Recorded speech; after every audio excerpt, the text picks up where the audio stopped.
మాట్లాడుకుందామని తన రూమ్కి పిలిచి ఒక యువతిని కత్తితో పొడిచి అత్యంత దారుణంగా హత్య చేశాడు నిఖిల్ అనే వ్యక్తి. నెల్లూరులో ఈ ఘటన వెలుగు చూసింది.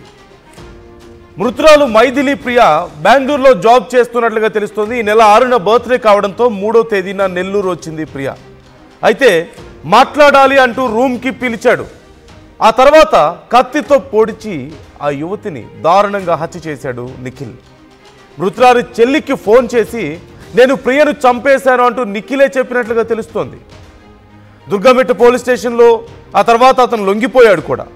ప్రేమ పేరుతో వేధించి తన కూతుర్ని చంపేశాడంటూ బోరున విలపిస్తున్నారు తల్లిదండ్రులు. బి ఫార్మసీలో నిఖిల్ ప్రియా కలిసి చదువుకున్నట్లుగా తెలుస్తోంది. మనం స్క్రీన్ మీద చూస్తున్నాము. తనే మైథిలి ప్రియ. తనని నిఖిల్ అనే యువకుడు బర్త్డే కోసం సొంత ఊరు వస్తే మాట్లాడాలని పిలిచి తన మీద కత్తితో దాడి చేసి అత్యంత దారుణంగా హత్య చేశాడు. అయితే అసలు ఏం జరిగింది, ఎందుకు ఈ దాడి చేశాడు అనేది తెలియాల్సి ఉంది. గతంలో వాళ్ళిద్దరూ కలిసి చదువుకున్నట్లుగా కూడా తెలుస్తోంది. బి ఫార్మసీలో వాళ్ళిద్దరూ మంచి ఫ్రెండ్స్ అంటూ తెలుస్తోంది. మరి వాళ్ళిద్దరి మధ్యలో ఏం జరిగింది, అతను పిలిస్తే తిను ఎందుకు వెళ్ళింది, అసలు వెళ్ళిన తర్వాత ఏం జరిగింది, ఎందుకు కత్తితో దాడి చేసి మరి ప్రాణాలు తీశాడు, కారణం ఏంటి అనే వివరాలు ఇంకా తెలియాల్సి ఉంది. ఈ అంశానికి సంబంధించి పోలీసులు ఇప్పటికే కేసు నమోదు చేసుకుని దర్యాప్తు చేస్తున్నారు.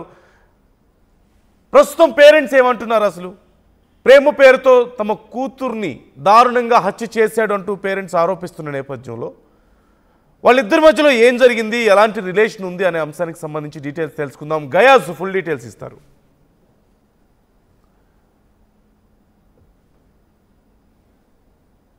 ప్రేమించుకుంటే హత్య చేస్తారా? కన్న బిడ్డల్ని పెంచి పోషించి చివరికి వాళ్ళు ప్రేమించమని వెంటాడి ఒకవేళ ప్రేమించుకుంటే అతి దారుణంగా హత్యలు చేస్తూ ఉన్న సంఘటనలు రాష్ట్ర వ్యాప్తంగా జరుగుతూ ఉంటాయి. ఇందులో భాగంగానే నెల్లూరు నగరంలో రాత్రి ఓ కిరాతకుడు ప్రేమించలేదనే ఉద్దేశంతో ఒక అమ్మాయిని అతి కిరాతకంగా పొడిచి చంపిన ఘటన నెల్లూరులో కలకలం రేగింది. ప్రస్తుతం వాళ్ళ తల్లిదండ్రులు ఉన్నారు. అసలు ఏం జరిగింది అనేది కూడా తెలుసుకునే ప్రయత్నం అయితే చేద్దాం. అసలు ఏం జరిగింది, ఏంటి, అమ్మాయి పేరేం పేరు, వాడి పేరు? నా పాప పేరు మైథిలి, వాడి పేరు నిఖిల్. వాడు ఫస్ట్ ఇయర్లో బి ఫార్మసీలో వాడు క్లాస్మేట్. అప్పట్లో వాడు ఏదో ప్రపోజ్ చేస్తే నాన్న మేము తండ్రి లేని పిల్లలు చదువుకోవడానికి వచ్చారు, నాన్న లేడు, వాడని వదిలేయండి అని నేనే ప్రాధాయపడ్డాను. ప్రతిమలాడుకుని ప్రిన్సిపల్ సార్ చేత చెప్పించాను. వాడు సైడ్ అయిపోయాడు అనుకున్నాను. కానీ ఆ తర్వాత మా పాప చదువు మామూలుగా జరిగింది. కానీ అప్పటి నుంచి కూడా ఏం న్యూసెన్స్ లేవు. మళ్ళీ ఈ మధ్య ఫైనల్ ఇయర్ అయిపోయినాక పాస్ అయిపోయినాక నువ్వు ఎలా పాస్ అయ్యావు, నేను ఫెయిల్ అయ్యాను అని చెప్పేదో హారర్ స్టార్ట్ చేశాడంటే చెప్పాడు. మళ్ళీ వాడిని మందలిచ్చాను. నా పాపకి బెంగళూరులో మంచిగా జాబ్ వచ్చింది. బెంగళూరుకి జాబ్ చేయడానికి పోయింది. సాఫ్ట్వేర్ లో కాదండి, ఇది మొబైల్ కంపెనీలో మంచి ఆఫర్ తో మంచి జాబ్ వచ్చింది. వెళ్ళి 3 నెలలు అయింది. 3వ తేదీ వచ్చింది. పుట్టినరోజు కానీ వచ్చింది. ఫ్రెండ్స్ ని కలిసి వస్తానని చెప్పి వెళ్ళింది. వాళ్ళు పిలిచి వెళ్ళింది. మా చిన్న పాపని పెద్దరిని పంపించాను. ఫ్రెండ్స్ ని కలిసి వస్తానని చెప్పి పోయి నాకు ఆ మాందలు చెప్పి వచ్చింది. తీరా చూస్తే 3 గంటలకు ఫోన్ వచ్చింది. ఏమని, నిన్న ఉదయం ఫ్రెండ్ని కలిసి వస్తానని చెప్పి వచ్చి ఈ రోజు ఉదయాన్ని వస్తా ఉన్నారు. ఈ రోజు నైట్ ఉండి మంచి సరదాగా ఉండేసి వస్తా ఉన్నారు.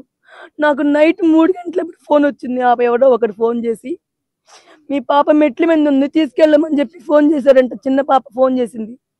అమ్మ నా ఏందమ్మా అంటే రా మమ్మీ అక్క మెట్ల మీద కూర్చోందని మా పాప పక్కింటి ఆమెను తీసుకొచ్చి చూసేసరికి మెట్ల మీద అట్లాగే దుప్పటి కప్పుకొని కూర్చో ఉంది. అమ్మని వాళ్ళు భయపడి నాకు ఫోన్ చేశారు, అమ్మ ఇట్లా ఉంది రమ్మా అని. నేను వెళ్ళేసరికి మామూలుగా కూర్చోను కదా, ఏమైనా అలిగి కూర్చోను, అసలు ఏమైంది ఏందని చెప్పి చేయబట్టుకొని ఇట్లా అన్నా.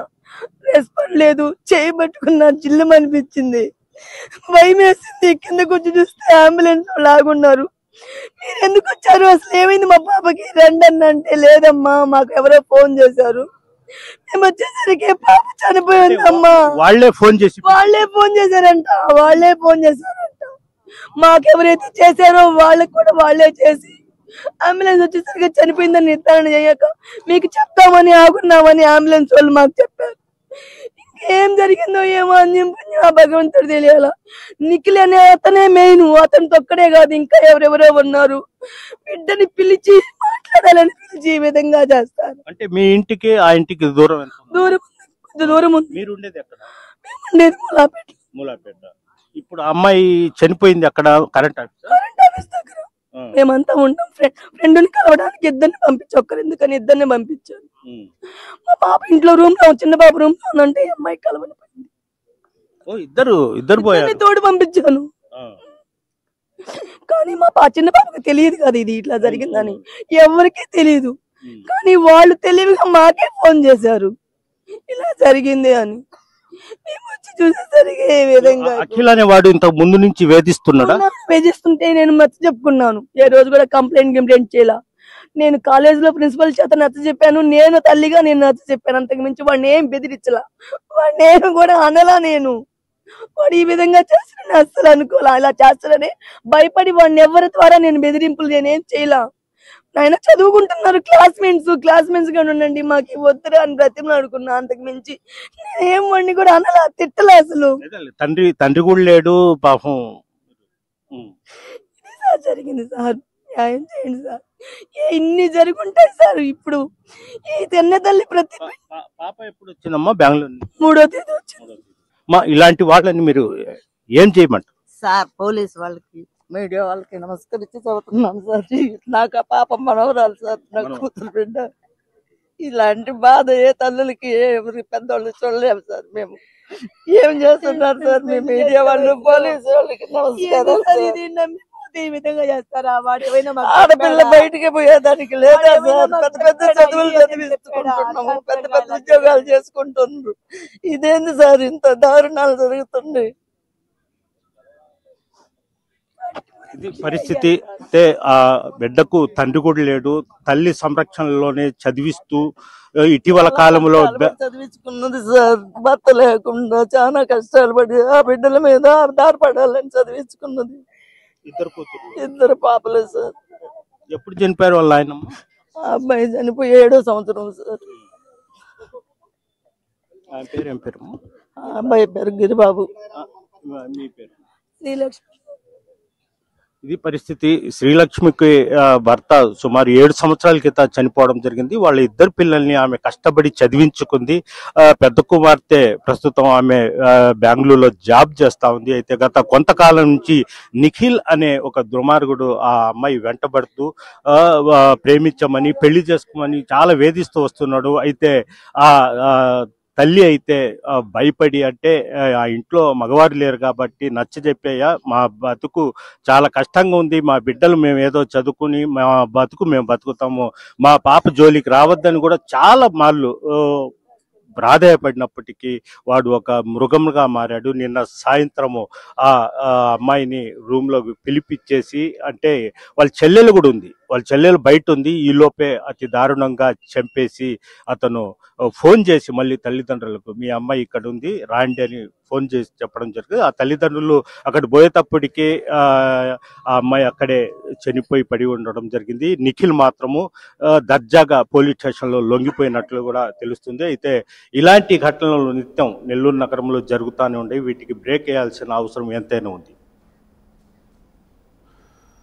నెల్లూరులో జరిగిన ఈ ఘటన ఇప్పుడు భయం గొలుపుతోంది ఒక రకంగా.